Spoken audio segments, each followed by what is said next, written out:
Bonjour et bienvenue dans le JT de ce mercredi 13 octobre. Nous nous intéresserons aujourd'hui au cautionnement, au fichier des comptes bancaires Ficoba et au nouveau report des examens médicaux.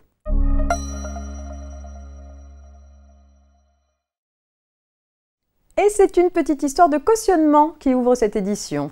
À l'occasion de la cession d'une société exploitant une agence immobilière, le dirigeant de la société acquéreur se porte caution des engagements de cette dernière au profit de l'ancien associé gérant de la société cédée, portant sur le rachat de ses parts et le remboursement de son compte courant d'associé. Les deux dernières échéances n'ayant pas été payées, l'ancien gérant se retourne contre la caution. Celle-ci prétend alors que son engagement est nul. L'acte sous seing privé qu'elle a signé ne comprend pas la mention manuscrite prévue par la loi lorsqu'une personne physique se porte caution envers un créancier professionnel dans ce type d'acte. La caution s'estime donc libérée. À tort, selon la Cour de cassation. La mention n'est obligatoire que lorsque le créancier est un professionnel, c'est-à-dire lorsque sa créance est née dans l'exercice de sa profession ou se trouve en rapport direct avec l'une de ses activités professionnelles.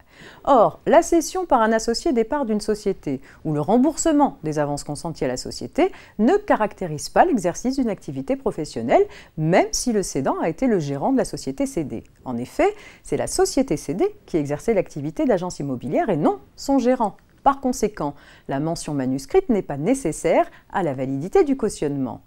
Notons que la solution inverse s'appliquera au cautionnement conclu à compter du 1er janvier 2022, la récente réforme des sûretés prévoyant que la mention manuscrite doit être apposée par toute caution personne physique, même si le créancier n'est pas un professionnel.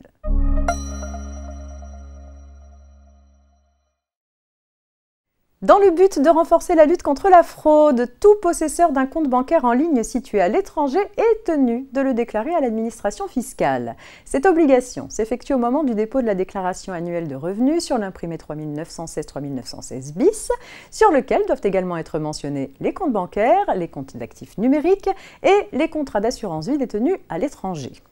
À l'occasion d'une réponse ministérielle récente, le ministre des Comptes publics a annoncé la prochaine inscription automatique au fichier des comptes bancaires Ficoba des comptes bancaires en ligne situés à l'étranger déclarés par leurs détenteurs.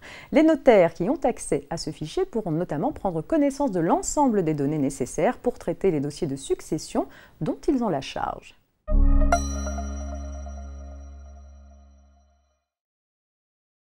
Après plusieurs dates butoirs de report pour certaines visites médicales, un décret du 29 septembre autorise les médecins du travail à reporter pendant 1 an au plus les visites et examens médicaux dont l'échéance était prévue avant le 30 septembre 2021.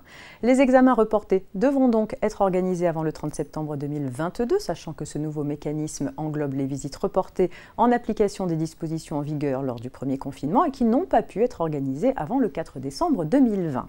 Sont concernées d'une part la visite d'information et de prévention organisée au moment de l'embauche, sauf s'il s'agit d'un salarié bénéficiant d'un suivi adapté, d'autre part la visite d'information et de prévention périodique, et enfin l'examen d'aptitude périodique des salariés en suivi renforcé et la visite intermédiaire avec une exception puisque le renouvellement de l'examen d'aptitude prévu pour les salariés exposés à certains rayonnements ionisants ne peut pas être reporté. Le report est une faculté et non une obligation. Le médecin du travail peut ne pas reporter une visite ou un examen médical s'il estime indispensable de respecter l'échéance fixée par la réglementation. C'est la fin de ce JT, on se retrouve demain jeudi. Très bonne journée.